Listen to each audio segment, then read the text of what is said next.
여러분, 안녕하세요. 은퇴 후 경조사에 참석해야 할지 말아야 할지 고민하신 적 있으신가요? 오늘은 은퇴 후 경조사 참석에 대한 생각을 새롭게 해보는 시간을 가지려 합니다. 새로운 인생을 시작한 여러분이 진정으로 중요한 관계를 찾아가야 하는 이유. 지금부터 함께 알아보겠습니다. 첫 번째, 은퇴 후 새로운 시작이 필요합니다. 은퇴를 하면 직장에서 쌓아온 관계가 자연스럽게 정리되기 시작합니다. 매일 얼굴을 마주하던 동료들과의 관계도 점차 소원해지죠. 하지만 이것은 나쁜 일이 아닙니다. 오히려 은퇴는 새로운 관계를 형성할 수 있는 기회입니다. 많은 사람들이 은퇴 후에도 과거의 관계를 유지하려고 애씁니다.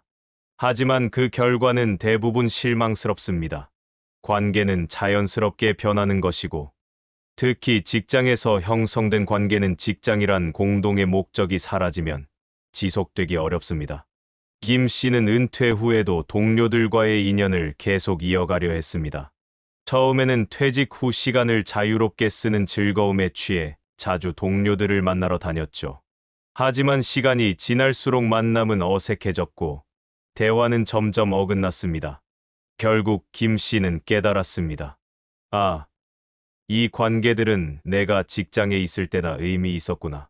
김 씨는 동료들에게서 느낀 무관심에 실망했고, 자신이 더 이상 그들의 삶의 일부가 아니라는 사실에 마음이 아팠습니다. 여러분, 김 씨처럼 은퇴 후에도 과거의 관계를 억지로 이어가려는 노력은 오히려 스트레스를 줄 수 있습니다. 이제는 새로운 사람들과의 관계를 시작할 때입니다. 여러분이 정말로 원하는 사람들과 시간을 보내고 새로운 관심사를 공유할 수 있는 사람들을 만나보세요. 두 번째, 경조사 참석. 이제는 선택입니다. 은퇴 후에도 경조사에 참석해야 할까요? 많은 분들이 가야 하는 건가 하고 고민하실 텐데요. 결론부터 말씀드리면 이제 경조사는 의무가 아닌 선택입니다. 은퇴 후의 삶은 과거와 다릅니다. 이제는 여러분 자신과 가까운 사람들, 진정으로 의미 있는 사람들과 시간을 보내는 것이 더 중요합니다. 경조사 참석은 상대방을 위해 좋은 일일 수 있지만 여러분의 소중한 시간을 그리 가치 있게 쓰지 못할 수도 있습니다. 이 씨는 은퇴 후에도 동료들의 경조사에 빠지지 않고 참석했습니다. 하지만 어느 날 오랜만에 참석한 동료의 경조사에서 자신이 그저 얼굴만 보고 인사하는 사람이 되어 있다는 것을 느꼈습니다. 그날 이후 이 씨는 경조사에 무작정 참석하는 대신 정말 가까운 사람들과만 시간을 보내기로 결심했습니다. 이처럼 경조사는 그저 의례적인 것이 될 수 있습니다. 여러분의 시간이 더 소중하다면 참석하지 않아도 괜찮습니다. 대신 여러분이 진정으로 중요하게 여기는 사람들과 더 많은 시간을 보내세요. 세 번째, 불필요한 관계 정리가 필요합니다. 은퇴 후에는 인맥도 다이어트가 필요합니다. 젊은 시절에는 많은 사람들과 교류하며 다양한 관계를 쌓는 것이 중요할 수 있지만 은퇴 후에는 관계의 질이 더 중요합니다. 박 씨는 은퇴 후에도 여러 모임에 참석하며 많은 사람들과 관계를 유지했습니다. 하지만 점점 피로감이 쌓이기 시작했죠. 자신에게 진정한 의미가 없는 모임, 그저 의무감으로 참석하는 경조사들. 박 씨는 결국 이러한 관계들을 정리하기로 마음먹었습니다.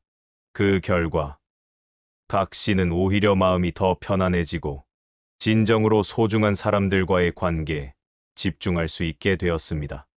이처럼 은퇴 후에는 불필요한 관계를 정리하는 것이 중요합니다.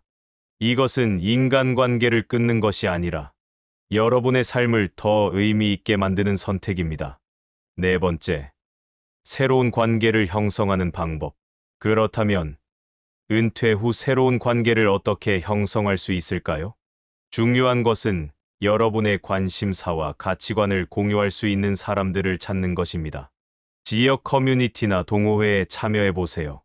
같은 관심사를 가진 사람들과의 만남은 자연스럽게 깊은 관계로 발전할 수 있습니다.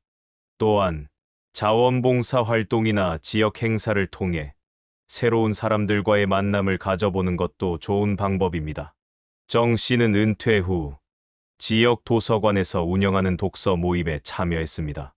처음에는 어색했지만 책을 좋아하는 사람들과 이야기를 나누다 보니 금세 친해질 수 있었습니다.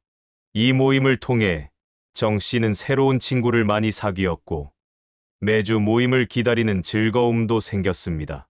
5번째, 은퇴 후 삶의 중심은 여러분 자신입니다.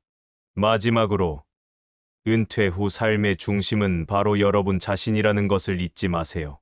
그동안 직장과 가족을 위해 헌신하며 살아왔다면, 이제는 자신의 행복을 위해 시간을 써야 합니다. 손 씨는 은퇴 후 처음으로 혼자 여행을 떠나보았습니다. 혼자만의 시간이 어색하기도 했지만 점점 자신을 돌아보게 되었고 자신이 진정으로 원하는 것이 무엇인지 생각할 수 있는 기회가 되었습니다. 그 이후로 손 씨는 자신만의 시간을 더 많이 가지게 되었고 자신이 하고 싶은 일들에 더 집중하게 되었습니다. 여러분도 손 씨처럼 은퇴 후에는 자신에게 집중하는 시간을 가져보세요. 여러분의 행복이 가장 중요한 시기입니다. 여러분, 은퇴 후에는 여러분 자신과 진정으로 중요한 사람들과의 시간을 보내세요. 불필요한 의무감에 얽매이지 말고, 이제는 여러분이 진정으로 원하는 삶을 살아가세요. 지금부터라도 여러분의 시간과 에너지를 여러분 자신에게 투자하세요. 그게 바로 여러분이 행복해지는 길입니다. 오늘도 저와 함께 해주셔서 감사합니다. 여러분의 은퇴 후 인생이 더욱 빛날 수 있도록 항상 응원하겠습니다. 구독과 좋아요, 알림 설정 잊지 마세요. 그럼 다음 영상에서 만나요. 감사합니다.